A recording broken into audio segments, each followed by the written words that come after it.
So I think we'll get started. It's a couple minutes after 7. First, I just want to say thank you all so much for showing up to be part of this process of our search for our new principal at Julian Middle School. I'm Gina Harris. I'm the Culture and Climate Coach at Julian and community member here. I know a lot of you. It's so good to see you and so grateful for your showing up. We are really excited to give you some of the information about the process tonight, talk a little bit about some of the questions that have come up, and I'll go over the agenda in a second, but I just want to let our other D97 folks who are on the call that are working with us tonight introduce themselves. So I'll start. Hi, I'm Gina Herman. I'm the Senior Director of Human Resources. Thank you everybody for coming. Michael? Yep. Michael Arnsdorf, Senior Director of Technology. Again, thanks a lot for coming tonight. And yeah, I hope you have a great we got a last day tomorrow. So thanks a lot. I'm Amanda Siegfried. I'm the Director of Communications for the district. Thank you. So Michael, can you go to the next slide? So this session, like I mentioned, will be recorded and it'll be able to be shared for anyone who wasn't able to attend live with us this evening. And there were quite a few common questions, so those will be answered, as well as, you can go to the next slide, Michael. As well as we're going to talk a little bit about and try to take some time for additional questions if they come up. So our agenda for tonight, we'll share a little bit about our student town hall that we had today. We'll talk about the importance of your role, actually all of you, your role in our community in building this Julian principal profile that we'll use for the hiring process. Ms. Gina Herman will take you through the hiring process and timelines, and we'll start addressing questions and go through some of the common questions. Just want you to know that the chat space is open. So if you do have questions or comments, please feel free to chat away. That's what it's there for. And we'll do our best to get to questions as we're moving through the process. But just know that we're keeping the chat space also so that we can go back and answer any questions that we may not be able to answer tonight. Next slide, Michael. So, okay, this was one of the most exciting, wonderful pieces. Today we had a student town hall, and students showed up to give us some of their input and feedback about the process and about what they're looking for in a principal. And I mean, overwhelmingly, their comments centered on relationships. And it was really exciting to hear the things that they had to say. It was so useful as well. And we also, one of their ideas was for them to be more involved in the process. So we're in the process now of trying to explore different ways that we can get more student voice involved in this process. So we'll have more information coming about that, but we just met with them at 11 o'clock today. So the team has been talking about, okay, how do we work this in so that they're even more involved, because their input was really extremely valuable, just like your input is about to be. Next slide. So the Julian Principal Profile is actually being created by you all, by our community, by our family, our staff, our parents. You know, we want to hear from everyone, what is it that we need in a principal? And I just want to say how fortunate I feel that I've gotten to spend this last year being the Culture and Climate Coach at Julian. And a lot of what we've been doing has been centered on making sure and ensuring that Julian is a really strong community, that even though we have 1,000 students in our building, that they know that they're plugged in, that they belong, that they're cared for, and for the staff as well. Like, we have really been doing a lot of things to support that. So as we're building this and developing this and really creating this profile that is about the next leader that's coming into the building, your input is critical. So there's a link there, and Michael will put the link into the chat space as well, to the principal survey, so that you can have quick access to it. But it's also on the website Julian at op97.org/Julian. You know, there's so many things going on right now, and our middle schoolers are such an important piece of what's being shaped and what can be shaped, and our families are a critical part of that. So please do take time to fill out that survey. I know you're probably surveyed out, or you may be getting close to surveyed out, but I can't tell you enough how much we actually use those surveys. So the information that you provide for this principal survey is going to be used while we're doing the screening and the interviewing to pinpoint what are the things that we feel as a community we need in this next leader. So please take the time to do that. You don't have to do it right now. You can always do it later. Gina, do you want to add anything or? No, I just, again, and I want to stress the importance of this profile because this is an assessment tool that we will use throughout the process. So really, this is a huge piece of the hiring process. Mm-hmm. And one of the things we've really been doing a lot, our leadership team at Julian has really been about including parents and family members and students in all the areas and aspects of what we're doing in the building and how we further develop what people's needs are and how do we work together to accomplish that. And this is just another extension of that process. So we're really grateful for that kind of input because it will make a huge difference. Next slide. Yeah. Yep. All right, so I'm going to take over again. I'm Gina Herman. I'm the Senior Director of Human Resources. So all of you know by now or have heard that Dr. Fitzgerald has resigned to accept a superintendent position in District 94. We're very happy for him and on his success and one of his career goals. So we are very happy to see that he has had great success with his career. Right away, we went and posted the job and right away we started recruiting.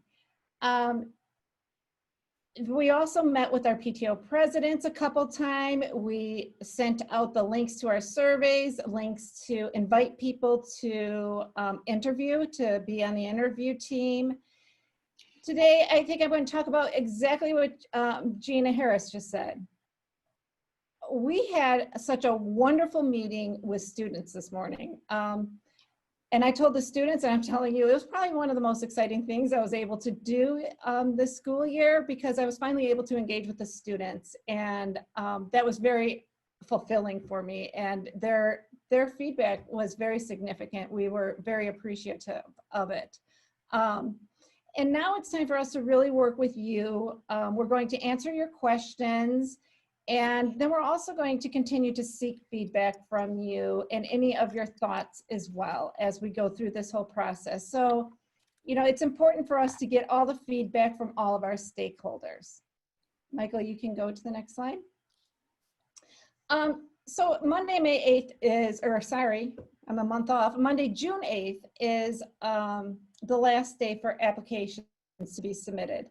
Late that evening, we're going to invite all of the qualified candidates to a first round interview. And that's just a quick screening interview, 10 minutes where we just ask a few questions. And then we're going to break that down and start second round interviews on Monday, June 15th and Tuesday, June 16th. So we'll start those second round interviews on those dates. And those second round interviews include our parents, staff members, administrators throughout the district, other building administrators as well. The participants in that second round interview are going to select their candidates for us to interview in the third round. That third round interview comes with senior level administration. Brooks principal, April Computer will be there. Julian climate and culture coach, Gina Harris will also be there.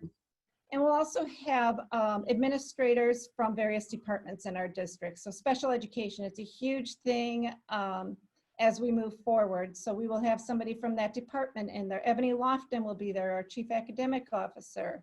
Felicia Starks-Turner will be there, you know, to add, because she deals with a lot of student situations. We'll have our curriculum people there. So we will have a significant amount of people in that interview, that third round interview as well. Our final round interviews is when we send 2 to 4 candidates typically to Superintendent Dr. Kelly.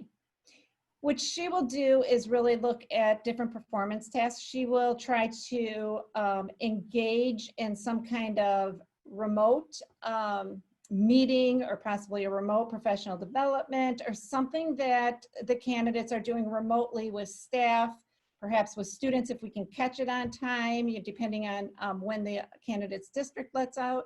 But she will have a final interview with them. We really want to, we're going to work hard, we'll work into the night to extend an offer to a recommended candidate by the end of June. The reason for the end of June date is because July 1 starts a contract for administrators. So we really want to hit that June date and give somebody, a candidate, basically the expectation, hey, we are recommending you to the Board of Education, so that they are aware and they can communicate they will be recommended to the Board of Education at our school district. So they can communicate that to their current staff. So to be determined, we'll recommend to the Board of Education. Again, we may have a special meeting. At the latest, it would be the July 16th regular Board of Education meeting. So that's just a summary of our timeline. Now I'm going to move into the questions that were sent to us, and we're going to answer those questions for you. And again, I want to remind you of the chat feature. Please ask any questions in there, put any feedback in there that you'd like. Again, this is a chance, an opportunity for us to really get your feedback and such as well. So the first question, a great question, why is the district hiring a permanent principal rather than an interim? So this was a serious consideration. We took some time to really consider this. We reviewed pros and cons. We discussed internally our current pipeline of candidates, principal candidates. And then when we decided, okay, we're going to go forward with a permanent principal selection, we received some feedback and we paused and then reconsidered everything and reflected again and decided this is truly the best way forward for us. So the reasons why we feel this is the best thing to do is because of consistency and less turnover. We want to get a permanent principal in there and continue to have this principal year over year. With a permanent principal, we can do goal setting with the principal based on school improvement and based on other various things, and really help grow that principal based on Julian's needs, based on what we see that school improvement plan tells us, and based on the school's needs. We also, throughout the school year, we're always working with the person to ensure continued success in the district. So again, that leads back to that continued success. Another thing that you see when you post a permanent position is a much larger candidate pool, because people are looking for a permanent job. They don't want to just be considered an interim. So we see a much larger candidate pool just naturally from when you seek a permanent principal.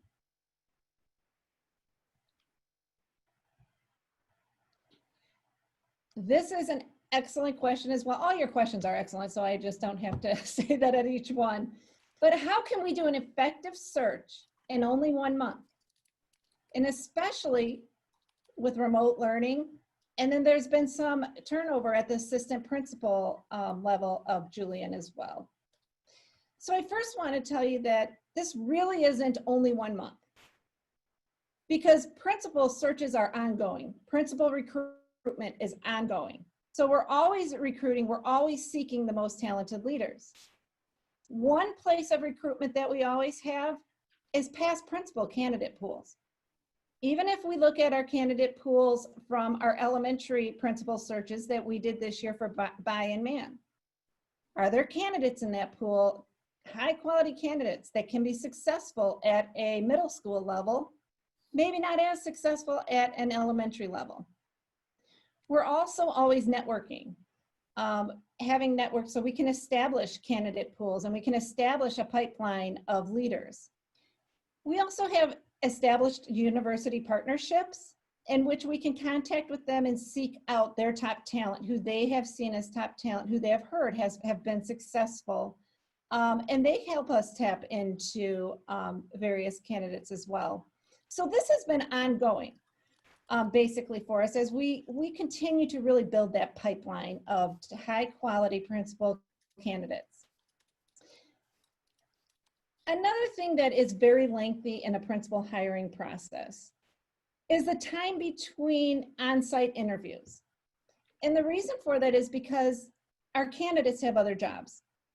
So we have to allow them the opportunity to take a day off, to prepare for that day off, possibly get somebody to cover a building or cover their role for them for the day. That takes time. So we always like to give our candidates a significant amount of time between interview sessions when we're on site. Maybe the only real fortunate thing we have out of this remote learning, but because of remote learning and people are working off-site, and because of it being summer and a lot of school districts are finished with their school year, we can reduce a lot of that time between sessions. So one thing that we do plan to do is right at the onset, email all of our candidates, all of our qualified candidates, hey, here's our timeline. Here's when we are going to be interviewing, so that they know that starting out. Another thing, that is concerning, and we understand, is a transition during remote learning. So how are we going to handle this? And we're going to have somebody new come in when we're remote. So actually, one of your PTO presidents, Michelle Gerges, I'm sorry, Michelle, I'm calling you out if you're on this call, but she gave a great suggestion. And that was for one of our performance tasks to have the candidate create a transition plan that specifically relates to remote learning in this environment. So how is this person going to evaluate the student needs and what the staff needs are as we transition into possibly a remote learning, possibly a blended learning? How is that going to happen? How is this person going to establish relationships with staff, with families, with students in a remote environment? And then if we do start off remote, how will this person move over to maybe an on-site environment if we move to an on-site environment? So we want to see all those transitions, and we want them to develop a plan to present to us during their interviews. Another thing, this was mentioned by the students, and actually students gave great ideas of how to do this, and we want to hear your ideas of how to do this as well. But they provided us great insight in what they would like to see through the transition. So those are things that we would ask you, put in the chat or email and tell us what are some things you would like to see in there. The other thing here is the assistant principal turnover at Julian. I can say with confidence that we have excellent leadership at the AP level.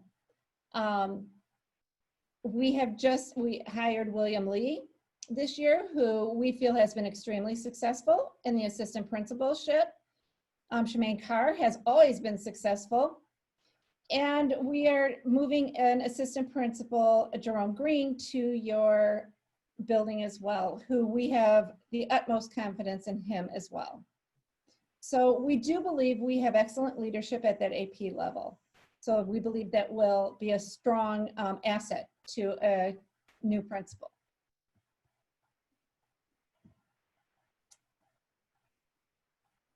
So what is included in a longer search process that will be left out?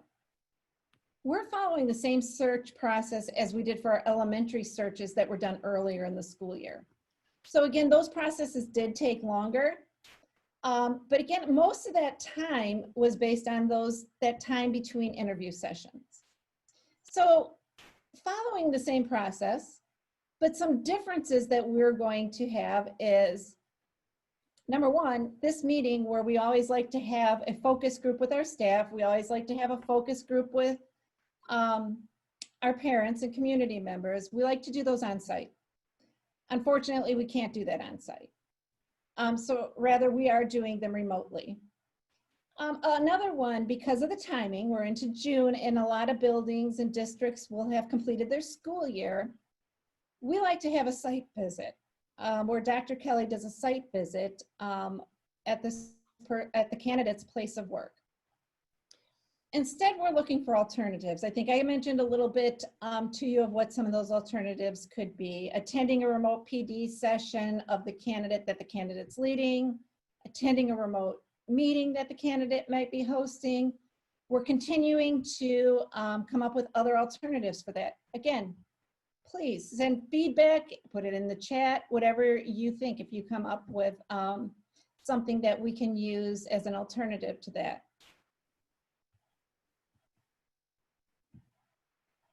Go ahead, Michael.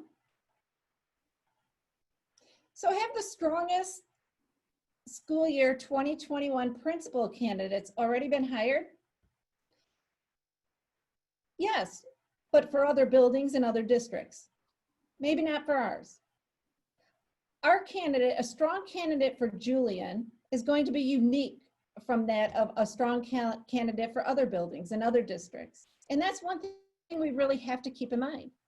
The strongest candidate for Julian may not be at another school. The strongest candidate for Julian in District 97 could be sitting in our candidate pool right now. Hey, Gina. Yes. Question keeps coming up in the feed about the idea that, you know, the amount of time that we have and moving into this and then not having an interim.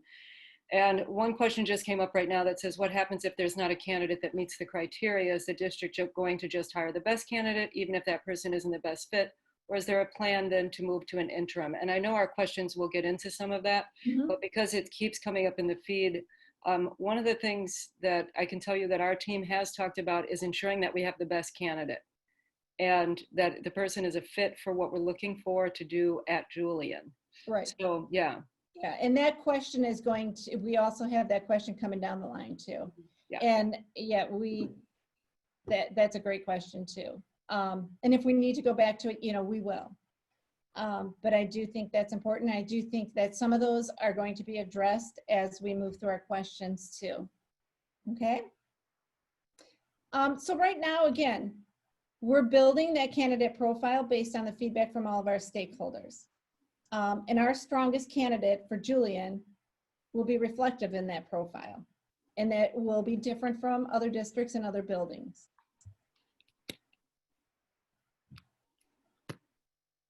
So hopefully here I can answer some of those concerns that were raised.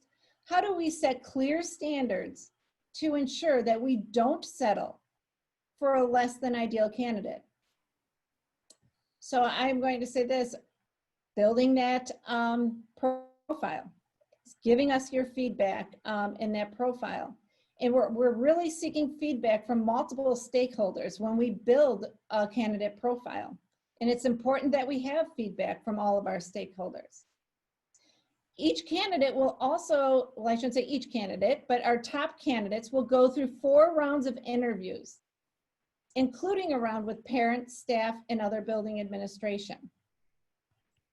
Our questions for those candidates are going to be based on that candidate profile. We will also make certain to have questions that address culture, climate, diversity, equity, inclusion, specifically address our mission and our goals of the school district.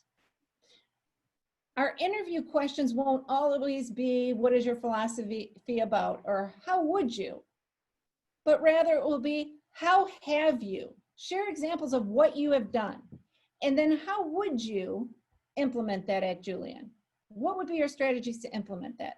So we really want people to give us specific examples, and we really want to know they can do these things. We will also have various performance tasks throughout the interview process that candidates will have to complete. Again, like we have already talked about, we're looking for different ways to have student voice in the process as well. Once we get through the interview process, we will do multiple reference checks on each candidate, at least 4 that we will do throughout in order to select our best candidate. So we will talk to their current supervisor always, and we will talk to other people who have worked with this candidate. And we will really dig for information and ask strategic questions so we can really find out if we are selecting the right candidate. So all of that input will be placed into our selection criteria as well. But we don't want to settle. Our goal is to not settle, and we would never settle, especially for a leader of a building. So this leads to this question about settling. So are we pursuing contingency plans as we go through the search process? Absolutely, because we won't settle for less than a top-notch candidate. So every day I'm going through and I'm reviewing applications to ensure we have a high-quality candidate pool with some very talented candidates. We've actually had over 100 candidates open the application for this position. Over 100. This is a significant amount more than we did have for any of our past principalships. As I review these, we have a significant amount of talented and experienced candidates. So we feel that this is very promising. We feel that we have some top-notch candidates that will be excellent for Julian. But again, this is just based on one single thing, and that's our application. So more details about a person, and we can find more information out about a person, and we can match that person to the profile we create based on interviews as we go through that interview process. And if we fall short, yes, we have contingency plans. We do. And yes, that could very well be a interim principal. But it is our goal to get somebody who we can have start to build consistency, and that we can have, we can start making moves and start really getting to know Julian and build relationships with students, staff, parents, and move forward.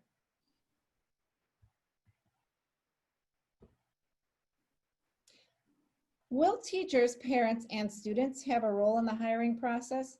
Absolutely. This is very, very important to us. All of these stakeholders provide extremely valuable insight into who will be the best candidate, who will make the best candidate for Julian. And again, everybody has that ability to provide feedback through that principal profile. I keep encouraging you, please build that profile. Our interview process, again, also will include these stakeholders. But that interview process limits the number of staff, of parents, of students, and things that we can have at the table for an interview. So again, please complete that profile. And when we select the people on the interview team, we always make certain that the people represent our student needs and represent the diversity of our students at Julian. Hey, Gina, can I add something about the profile? Yes. So there were some concerns in the comments about the layout and some of the questions in the profile, and I'm actually looking at the profile right now. There are a number of questions, but there are also spaces for you to write information. So if there are things that you're not seeing in that profile, in the questions that are already in there, please include that in the sections where you have an opportunity to write in an answer. Because the information that you're putting in the chat, as I mentioned, we're keeping this chat so that we can refer back to it. But also, if you are not putting anything in the chat and you do go to the profile, there is a space for you to add additional information there. Yeah. And I would like to add to that this is very similar to the surveys we have sent out for other schools as well. And we have been able to gather significant feedback and really build a solid profile. The one thing I will admit that I do believe is confusing is when you rank, you're ranking the top candidate at 1, and you're going from 1 to 6 or 1 to 7, whatever it is in there. And then when we ask for how important do you believe this is, number 1 is the least important and 5 is the most important. So that is something we will definitely address in the future.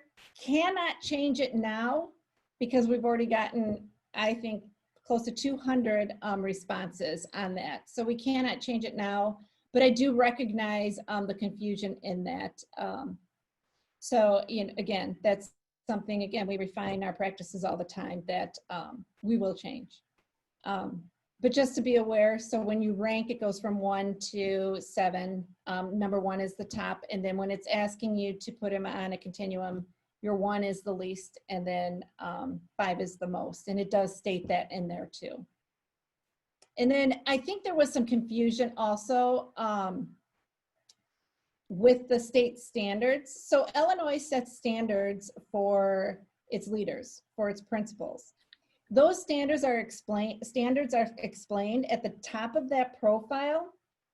So if you need to reference back to that, you can just scroll up and down to determine which of those you believe is the most important for Julian. Also, I use the language straight from ISB, straight from Illinois, that we use for principals and their evaluations and how we have to evaluate our principals as well. Okay, so thank you for the question.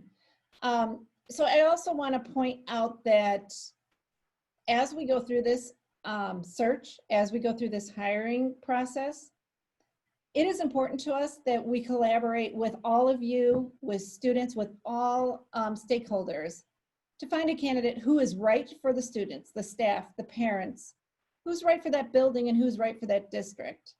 So it's important to us to partner and to be positive as we move through this and continue to provide feedback and suggestions as we move through this. Our next question.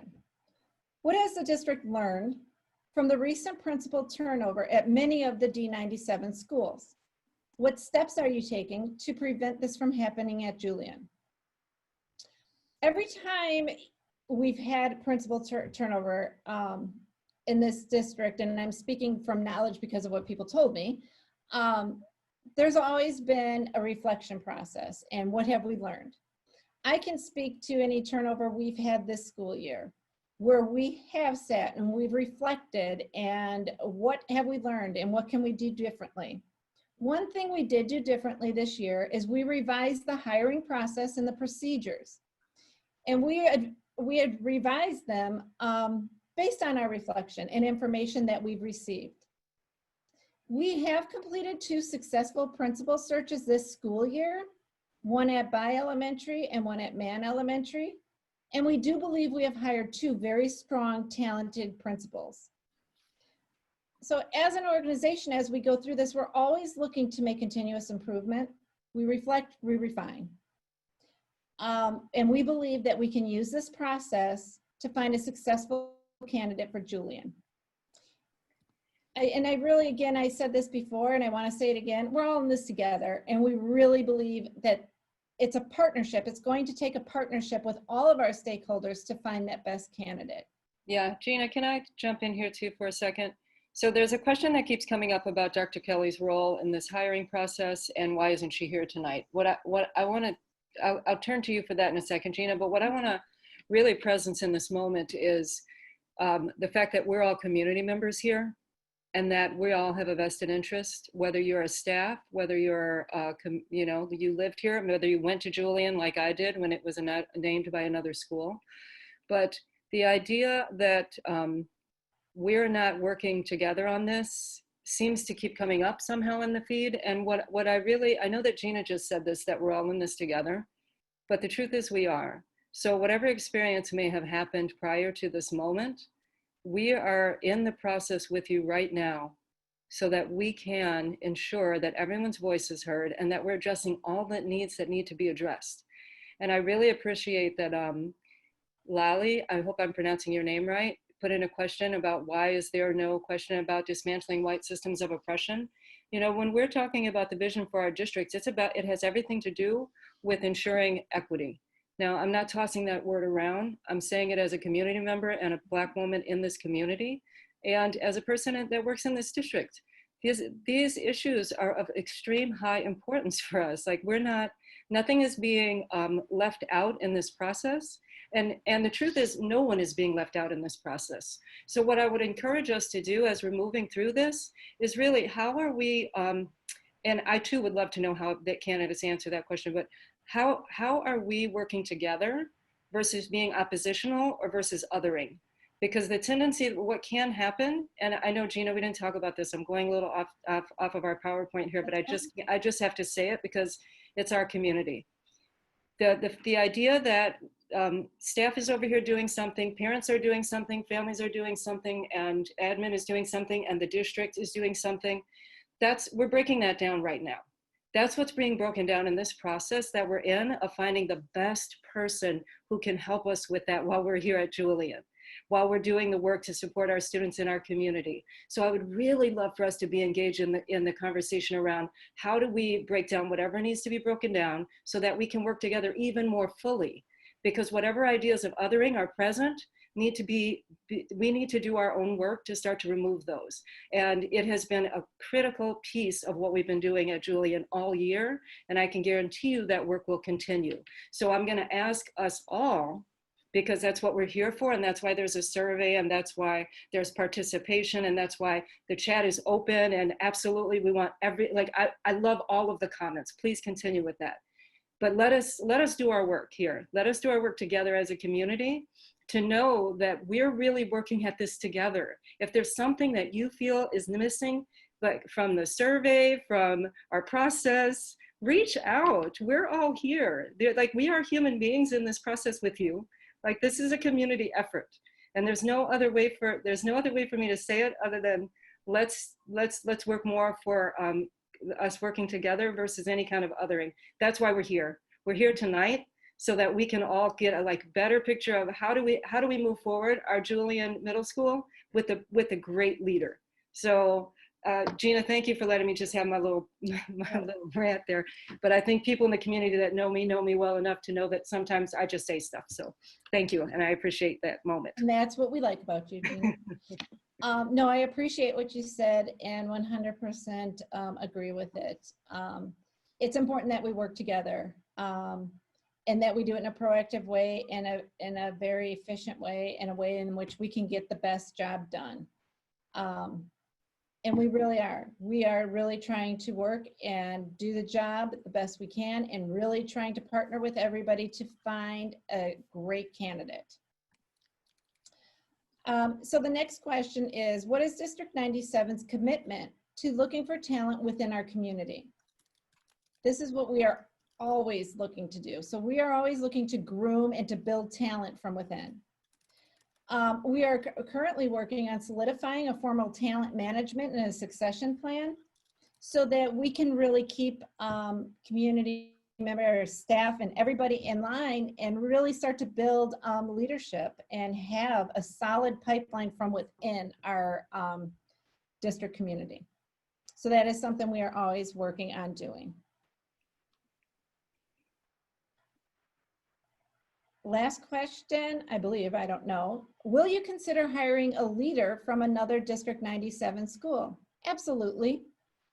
We always encourage growth opportunities for all of our leaders, for all of our staff. Seek out those growth opportunities. We will support you. Apply. You know, if somebody from internally wants to apply, they are absolutely encouraged to. And we let all of our leaders know this is an opening here, that Julian has a principalship opening. And we do have internal candidates. So yes, we do take candidates from other buildings and encourage growth experiences for everybody.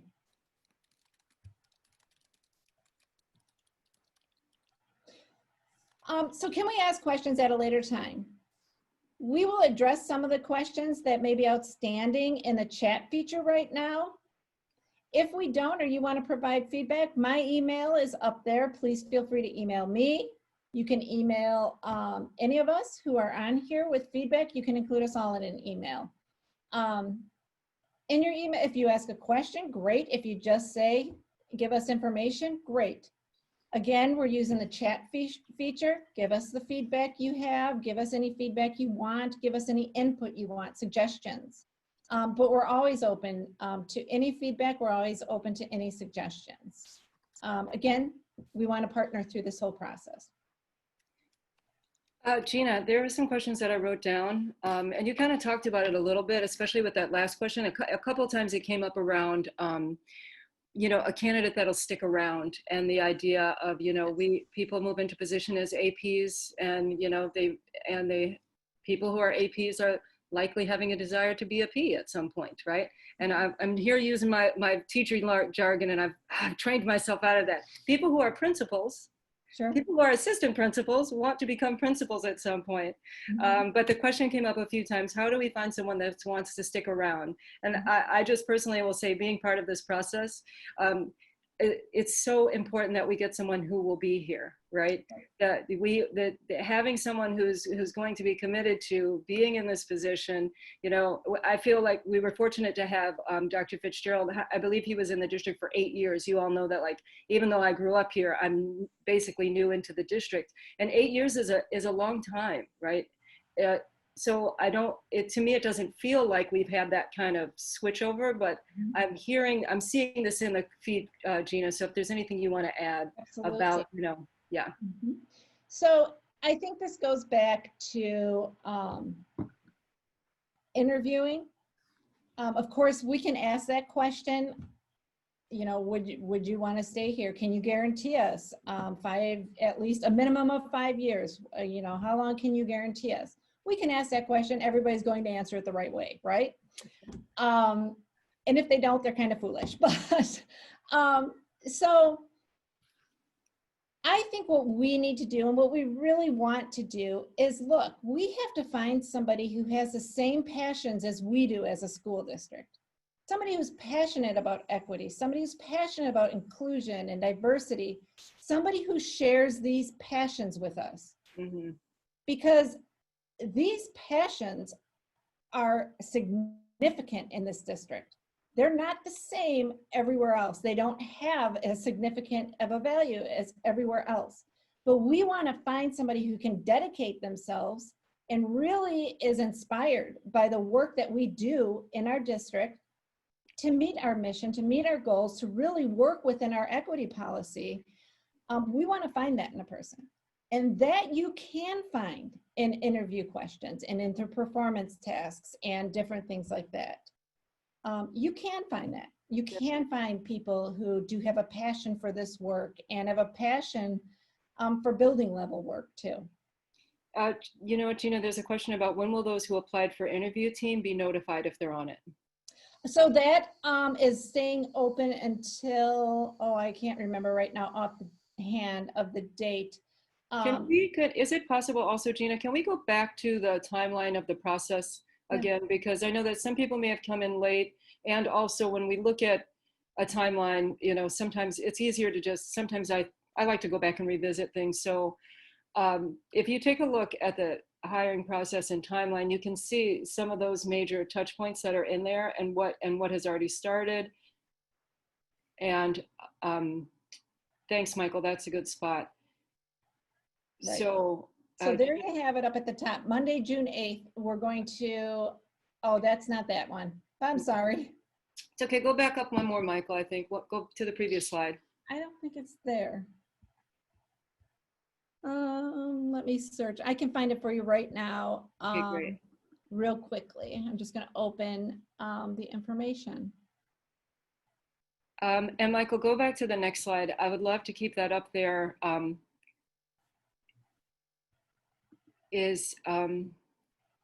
So if anybody has any questions about that process. There was a question that came up in the chat about parents having input in stages 3 and 4. And the question was, would like to know if the parents will have input with those final 4 to 7 candidates. So can we go back over the process from June 8th once it closes, and then, yeah. Right. So can we go?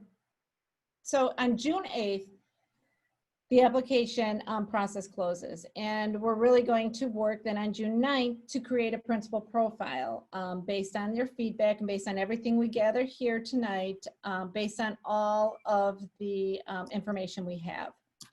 Also on June 8th, and I have found this information for you, is the last time to complete the survey if you would like to participate in the interview. So just complete that invitation to participate on the interview team by June 8th. And then by June 11th, we will start informing people. So that's what that will look like. And the reason it's June 11th is because we will start interviewing for that second round where we have parents, staff, and other administrators on June 15th and 16th. You may hear from us earlier, but June 11th is our deadline about who will be participating. Our first round interviews, again, this is with a group of administrators. It's 10 to 15 minutes that we meet people in person.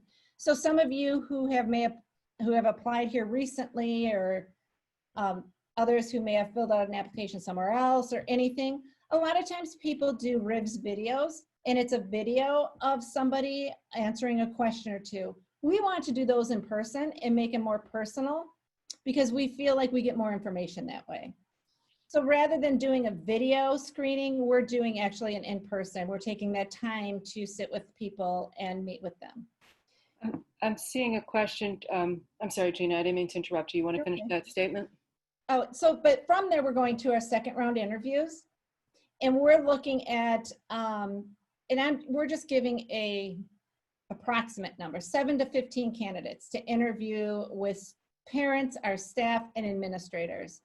And from that, what they will do is they will be a part of that interview, and they will have an assessment tool to assess each of the candidates.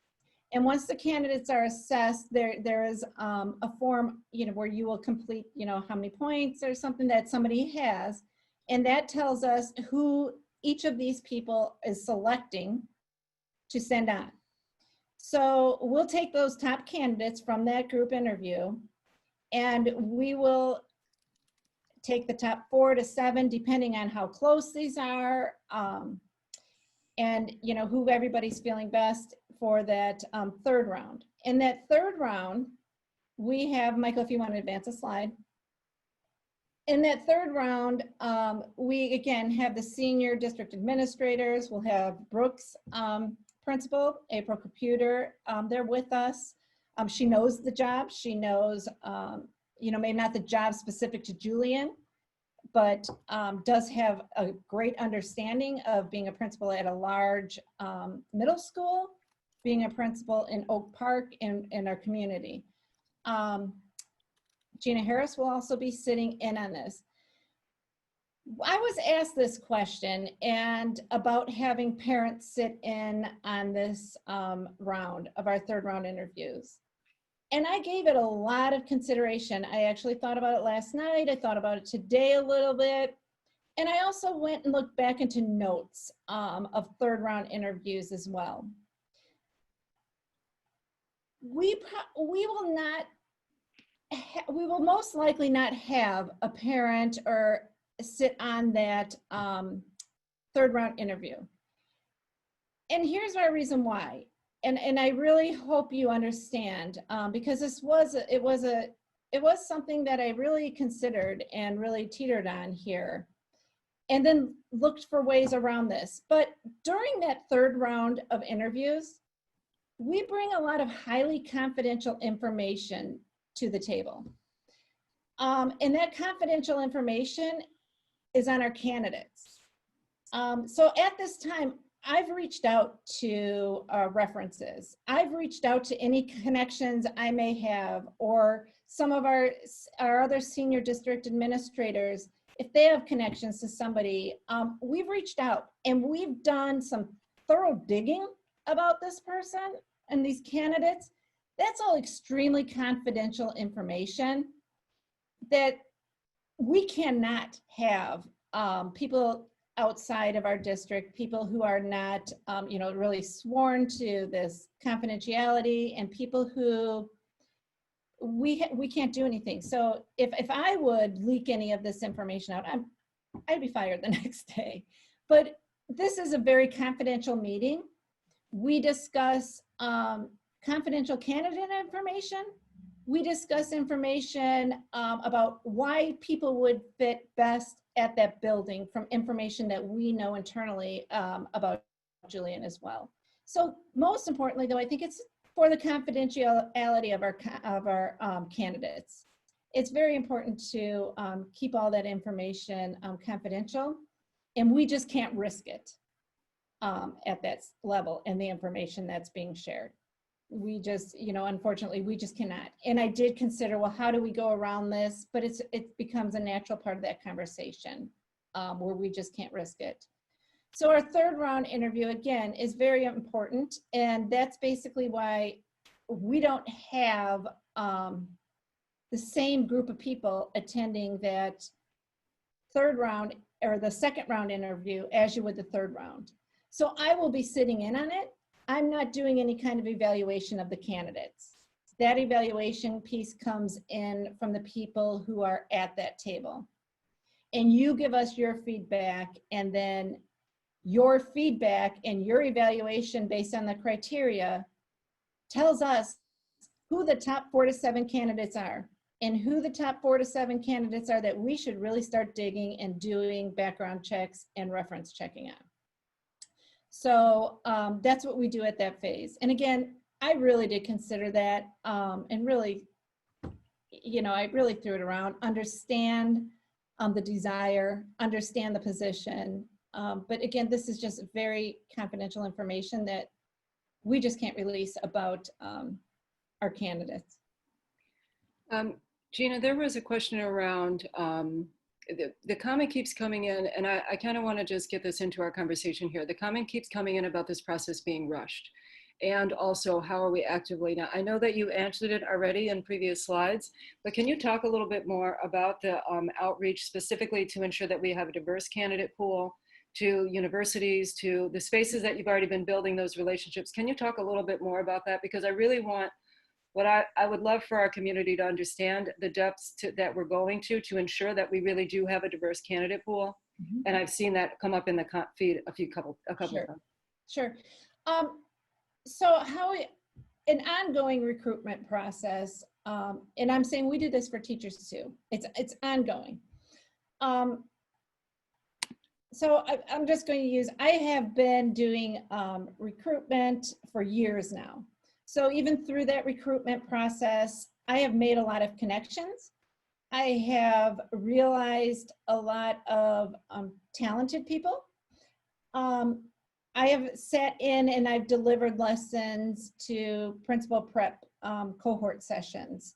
And when I say I'm just speaking of my experiences, but a lot of our senior administrators, a lot of our building administrators, a lot of teachers, a lot of our staff, a lot of people know leaders. A lot of people have experiences such as similar to mine and have made those networks.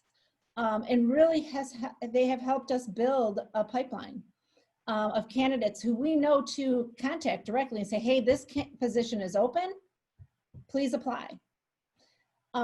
So it's just a process that is always ongoing.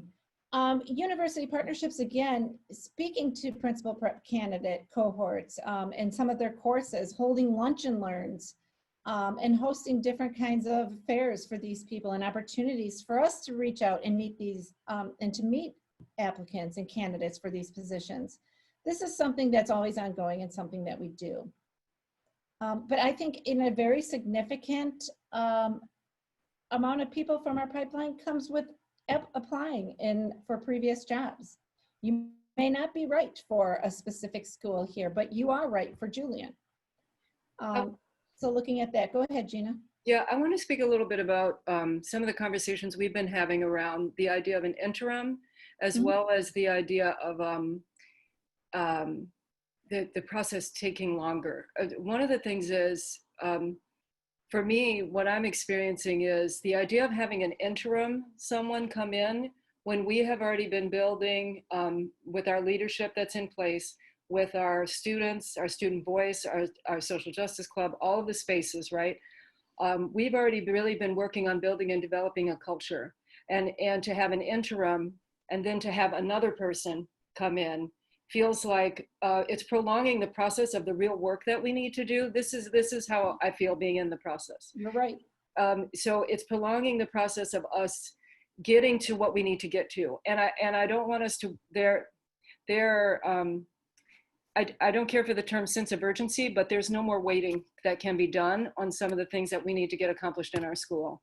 And being in an interim process for me feels like that's going to push us back. I would love us to find the best candidate. What I feel is really important to also say, and Gina's already said it as well, is that if it's not the best candidate, I have zero problem saying we need to go back to the board. We need to go back to the drawing board here. None of these candidates are hitting the mark. If we don't get to that 4 to 7 and we really feel like there's somebody there, then we need to go back out and we need to do more, because it has to be the right person. We can't half step it. And to me, we can't half step it in any way because the stakes are too high right now. So I'm really passionate about this piece because I feel like we need a person who's going to be a great fit, who we can move the work forward that we've started and really continue to build. Because the culture and climate that we've been working to build, that's going to take time, and it takes having the right person in there to do it. And I don't want to wait any longer. I don't want us to delay that process in any way. Yeah. Yep. You're absolutely right, Gina. I 100% echo that. We need to continue to move work, and we need to continue to meet our goals. Mm-hmm. There's a question that says, who are the decision makers between third round interviews and final round interviews? And I think you just talked about that a little bit, Gina. That would be our team, which would be Principal Caputer, myself, and go through that list again. The senior district administrators. Other senior district administrators. So we will have like Ebony Lofton, our chief academic officer, will be there. Donna Middleton, assistant or senior director of student services. We will have representation there from all different areas of district administration. And we will use an assessment tool exactly like you will be, exactly like the second round interview team will be using. So that's how we will assess, and then we'll count them up and do the same kind of format that we do from second to third round. So I see a comment in here. There's an assumption that the interim person would not work well. That's not an assumption that I'm making, so I'm not saying that. And also, and there's definitely not prolonging the process because a decision has been made. So that these are some of the comments that are coming up in the feed, Gina, and that's not what's happening. A decision has not been made. The application process is applicants can have until June 8th to complete an application. So we can't actually move to the next step until June 8th when people have completed the process. Correct. Yep. I hear what I'm hearing so clearly is that people feel like this is too fast. I understand. Yeah. I do. I do want to, again, remind you that, so if I look back at a principal search process that took place, one of our elementary principal processes, through that, we had winter break. And then we let everybody come back and get settled a little bit before we pulled people to interview, and also before we pulled a candidate from their current setting to interview. And again, I want to stress the importance of extended time between first round, second round, third round, and then the final round, because people were required to come on site. People were required to take a day off work. And again, going into the June, when a lot of districts have students are done, we can expedite that and really move that along. Where you can't during the school year, you just simply can't, because everybody else is working for, doing their job and would have to find coverage, especially when the students are in. So we are able to ease some of that time, but we are not skipping any steps. Yeah. I think the most important thing is having a significant and a diverse candidate pool. And we've been monitoring that, and we do have that. We do. And I just love our community so much. So I'm so grateful for the comments that that keep coming through the feed. What I'm seeing is there is such an idea that there's already things that are moving that haven't moved. I'm not quite sure. I'm not quite sure how to express, having been in the process with the team now, how to express that we're not keeping anything from anyone. We're not doing anything that would be leave you out of the process. You're completely in it, and it does not. The steps are very laid out systematically, and I just love our community. So I feel as though there's some answers that are not going to get addressed, and we have everyone's information. So I'm wondering if there's a way for us to reach out. And yes, one of the things came up, our Julian teachers involved in the process. And yes, the Julian teachers have an opportunity to submit as well, to be part of the process.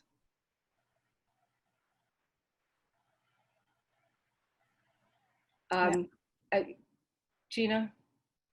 Yeah, I just think, I really think it's important for us to really collaborate, join as a team, and really work to move forward with this. Totally. I'm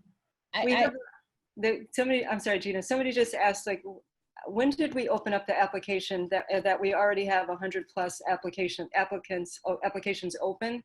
Because part for me is, I think that being from Oak Park, working in Oak Park, and being part of this district, this is actually a dream job. The idea that someone could come in and be a principal in one of our buildings is a dream job. And I know that part of that has a lot to do with our us having so many applicants already. But I do believe, Gina, that has happened relatively quickly. Yes, it has. It has. You know, and again, we did. We have made contacts to people, really networked through this. But I mostly believe that, again, what you said, Gina, it's the reputation. It's District 97 is a great district. Julian is a great building, and it's that reputation that draws people. So I really want to move forward in a positive manner, a cooperative manner, and in a manner that doesn't give somebody an additional challenge to overcome as they're being onboarded as a new principal. Yeah. I think it's important for us to work together through this whole process, and we are dedicated to that. And, you know, we are really trying to keep people apprised of every step. In our meeting tonight that we're having right now is really to give you information and provide you all the information we have. When we, and Gina, when we had the conversation about who was presenting tonight, it keeps coming up about Dr. Kelly not being here. When we had the communication, when we discussed who was presenting tonight, part of that was Gina and I have been in the most communication about ensuring, like, we're like making sure that we're getting everyone in to have the conversations. So I feel like we set it up so that we're having these sessions with people. It doesn't, I'm not sure how to answer that question about why Dr. Kelly isn't here, outside of we set this up with parents and families and sent the information out and planned for Gina and I to present the information. Mm-hmm. Gina, Gina Herman, I wonder if you can share a little bit about how this looks, like when we did the parent focus groups in person for man and bi, and that may address sort of it, because I know we called it a town hall, but this was essentially our virtual focus group that we would typically be doing in person, and that may be part of the confusion, maybe. Yeah. So what we would do in person when we had focus groups is we would go over the timeline, just as we did tonight. We would take questions and answers like we are doing right now. The one piece of our on-site focus group that we would do is we would go over the questions that are on the survey as well. We're not doing that tonight, but again, it's the same exact thing that's in the survey. So people that even attended the on-site focus groups, if they would have attended the on-site focus group and then did the survey, it was the same thing. It was repetitive. Because we did it in the same manner as which you're doing that survey. And that's why we keep pushing that survey. We like to have those focus groups because we feel it's more personable to have them in person. And this is taking the place of that focus group. Amanda, is there anything else you'd like to add to that? No, that's it. I think, yeah, I just wondered if maybe our phrasing of the town hall was maybe giving the impression that like kind of everyone was going to be here. There are a lot of people that are going to be involved in this hiring process that aren't here tonight. And actually we're going to be sharing out this recording with everyone because we know, even though, you know, we're still in some sort of weird state of like not quite going places, that people have conflicts and things like that. So, you know, we have senior administrators that will certainly be interested in all this feedback. So all of this is going to be shared with every person who is involved in the interview process. And we'll make sure this recording goes out to all staff, all families. And we're doing a student recap as well for all the students who weren't involved this morning. So we want to make sure everyone has all the same information, everyone's on the same page. Yeah. And I think one of the benefits about this is that we are able to record it and we are able to send a link to the recording. We did not record our focus groups when we met with them on site. Dr. Kelly not being here, I'm going to tell you right now, that could be my fault. I didn't necessarily send her an invitation. I think too, like she's not normally involved with No, she's not. in this when this process is happening. She's not normally involved in this part of the process, but yeah, she's aware of every step. Yeah, and I do think that the information, it's not as though she's not made aware of the information of what the feedback that we're getting. Right. She is made aware of every step of the process. She approves it.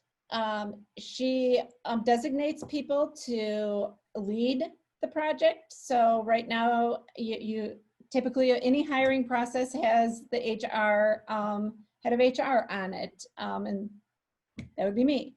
And then we have other people who join us. So Gina Harris is wonderful. She has great leadership skills. She knows that building. She really knows how to manage culture climate, to manage equity. So we're really happy to have her on our leadership team with us as we move through this process. So I'm so excited to be here too. And what I really would love for our community to really get to understand is that we're really working at this together.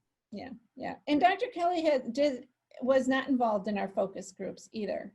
So basically what we're doing with all this stuff is really trying to get your feedback, refine the information, answer any questions that you have. She will watch this. She will review it. She will also review the comments and the questions asked in the chat as well. And I just want to get us back to, you know, our point for coming together tonight was really to hear what everyone had to say. So all of your input is so valuable. And we're looking for a principal. We're looking for a leader who's going to be in our building to drive the work that really needs to happen. And a lot of you in the chat right now are actually people who are a big piece of us making sure that the changes that we need to have in our schools happen. So this coming together tonight, this opportunity for us to share a little bit about what the process is, because really this was a space for us to share. This is what the process looks like, and get feedback from you about what that is, and to also answer some of the general questions that have come up. And so a lot of the general questions that have come up were some of the questions that you all placed into the chat at the very beginning as well. So we hope that we were able to answer some of those questions. Everything is not going to be answered likely, right? Everything is likely not going to be answered right now. But the goal is that we keep the communication lines open so that we can keep having conversations about what it is you feel is what are the most important qualities for our candidate for a Julian principal, and how we work together to make sure that that happens. Mm-hmm.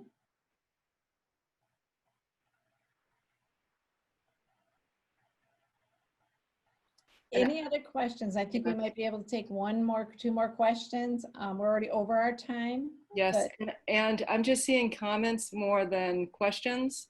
And I think that a lot of the comments, like as we said, the feed is going to be saved and shared with everybody that's on our team so that they have an opportunity to see all of that feedback. So thank you. I'm super grateful for all of this information. It's really quite useful in our process. Yeah, and again, I can't stress to you how much your feedback and your input really means to us, and how important it is for us to build a profile that really reflects the beliefs and values of the community. So again, please, please, we really encourage you to complete that profile survey. Yeah. And thank you. We have some staff here that are in the chat room that I'm so grateful, like some of our teachers and union members. I'm so grateful that you all are here and that you're able to provide more feedback as well, because that is like everyone's role in our community, and ensuring that we get the best possible outcome for this is super important. So thank you all. Right. Yeah. Yeah. Thank you, everybody. And again, I think one thing that I think is very important to point out here as we end is all the hard work, dedication, and effort everyone has done through this challenging time. We really appreciate it. Our teachers have really made great adaptations to, moving on to remote learning, and our students have done a great job and have really, persevered through all these challenges. And we're appreciative of everybody, and we're appreciative of the parents and the community for all your support as we went through this as well. So thank you. Yeah, thank you all so much for showing up tonight. It's really been valuable, and I'm loving what's happening in the chat right now. Gina, is the PTO is talking to the teachers, and the teachers are talking to the PTO. And what I love about this is the whole point of us having this process is so that people could come together. How about that? Oh, speaking of come together, tomorrow night we are having a virtual come together, which if you never had the opportunity to attend one of our in-person come-togethers at Julian, it's an opportunity for staff, students included, and administrators and family members and parents and siblings. We've had sisters and brothers come to communicate together in circle. And one of the things that the big focus of our conversation for tomorrow night at the Come Together is going to be around what worked and what were some of your challenges while we've been in this remote learning time, as well as to have another opportunity for our community to be able to connect. So I know that some of our teachers in this chat right now are at one specifically I'm thinking of is a circle keeper, and I'm likely will be there. But the great thing about this opportunity, in addition to us, being able to get feedback from you tonight, tomorrow the Come Together is really focused on how do we build community, as well as what worked and what were you challenged by in this process of remote learning. We also will be doing that in circle format. So if you're new to restorative justice practices, and as far as circle goes, we have been doing circle processes virtually since we've been virtual, and so we will still be following that format tomorrow as part of our conversation. So please, I invite you all to come. I think that there is a link to the RSVP for that, and I will share it in the chat right now before we get off, if that's okay with you all.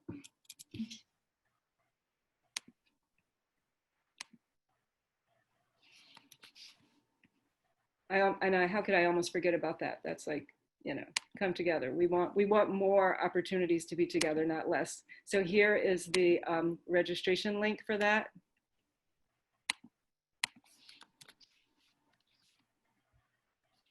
So if you can make it tomorrow night from 7 to 8:30, that would be fantastic.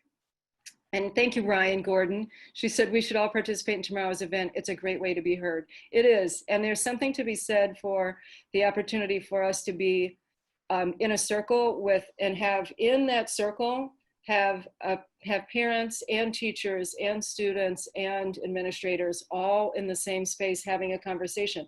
Nothing that we're doing is none of the changes that we need to see happen are happening with either just one of those groups doing something. It's all of us all together. So yeah, Thank you all so much. And definitely, Sam, I'm going to find you about that data so we could talk more. But yeah. Thank you all so very much for your time tonight. And I appreciate you, every single one of you, and every single comment that was put into the feed. Truly appreciate it. Yep. Thank you. Have a nice night. Have a good night, everyone.